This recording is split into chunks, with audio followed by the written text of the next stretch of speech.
তো মির্জা, যতই তুমি মনে করো যে মিরাক্কেল তুমি পছন্দ করো না, মিরাক্কেল আর করবে না, কিন্তু সত্যি তুমি বিশ্বাস করো মিরাক্কেল দিয়ে কিন্তু তোমাকে পাবলিক তোমাকে চেনে। একটা সাক্ষাৎকারে তুমি বলেছিলে যে তুমি আর মিরাক্কেল নিয়ে আসবে না। আমি একটা মিরাক্কেল করে একটা কমেডি শো করে আজ পর্যন্ত ওই মাছের গন্ধটা আমার গা থেকে দূর করতে পারিনি। আমি মাছের গন্ধ কেন বলছি, কারণ লোকে বলে না যে মাছের গন্ধটা একটা সময় পর মনে হয় হাত থেকে মাছের গন্ধটা যাচ্ছে না।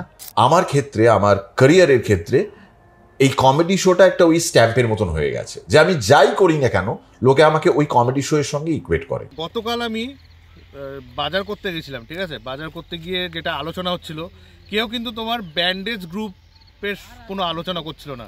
সবাই বলছিল যে মিরাক্কেল আসছে বালুরঘাটে, তাও আবার উত্তম আশা মাঠে। তো বুঝতে পারছো আমি কি বললাম? তোমার সঙ্গে আমার প্রথম দেখা হয়েছিল দীঘাতে। মানে আমি তোমার সঙ্গে দেখা করতে যাইনি বা আমাদের মধ্যে কোনো আলাপ আলোচনা হয়নি।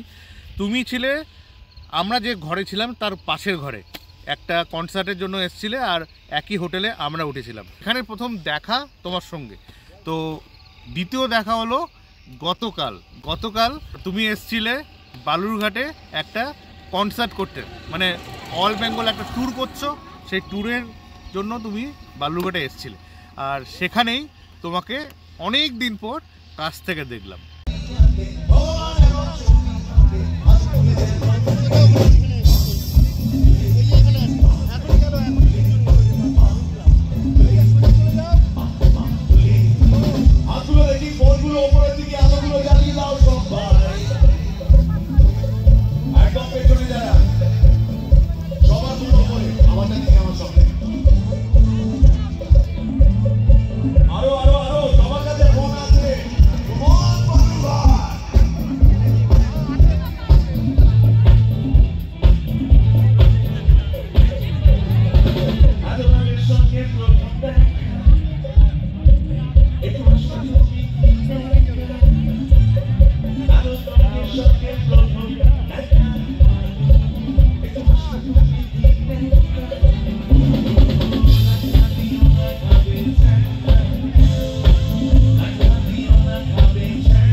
বলছি মির্জা যে মিরাক্কেল কিন্তু ছেড়ো না প্লিজ। আমরা সবাই অপেক্ষা করে থাকি তোমার কবে মিরাক্কেল আসবে। ওকে, যাকে তুমি খুব সুন্দর কনসার্ট করেছো। আমি বেশিক্ষণ ছিলাম না, আমি খুব কাছ থেকে আমার ক্যামেরা দিয়ে তোমাকে দেখেছি।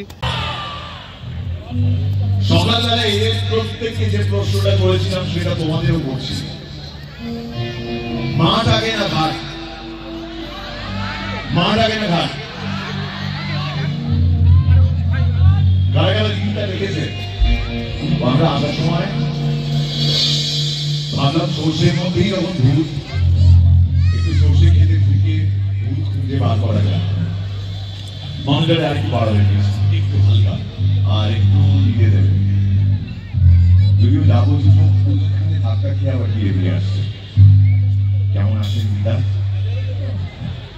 ভালো। কি করে বুঝলেন আপনাকে দিদা বলছি? তাহলে তো এইভাবে যখন খুশি ডাকে বৌদি, বউয়ের মতন এরকম ভেবে নিতে পারি, কোনো অসুবিধা নেই তো। ভালো বাড়ি কিছু মাইন্ড করবে না। বিরাটকে মনে আছে? বিরাটকে মনে আছে? আজকে 1.5 ঘন্টা ছোটখাটো বিরাটকে হবে এই মঞ্চে। লিড গিটারে সৌরভের জন্য একবার জোরে হাততালি হয়ে যাবে।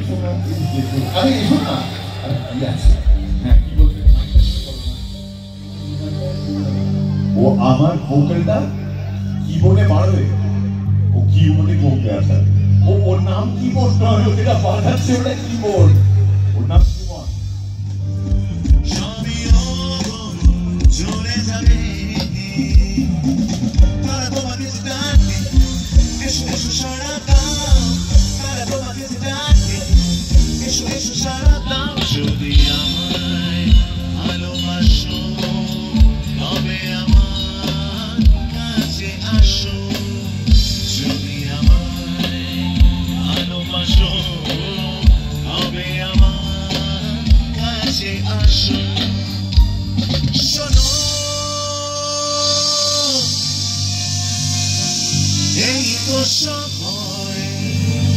তো এই ছিল মিরাক্কেল মির ব্যান্ডেজ টিম যে বালুরঘাটে এসছিল আর সেই বালুরঘাটে একটা কনসার্ট করেছে আর সেই কনসার্টের একটা ছোট্ট গ্লিমস তোমাদেরকে দিলাম। কেমন লাগলো অবশ্যই জানিও, ভালো লাগলে অবশ্যই লাইক আর কমেন্ট নিচে অবশ্যই করো।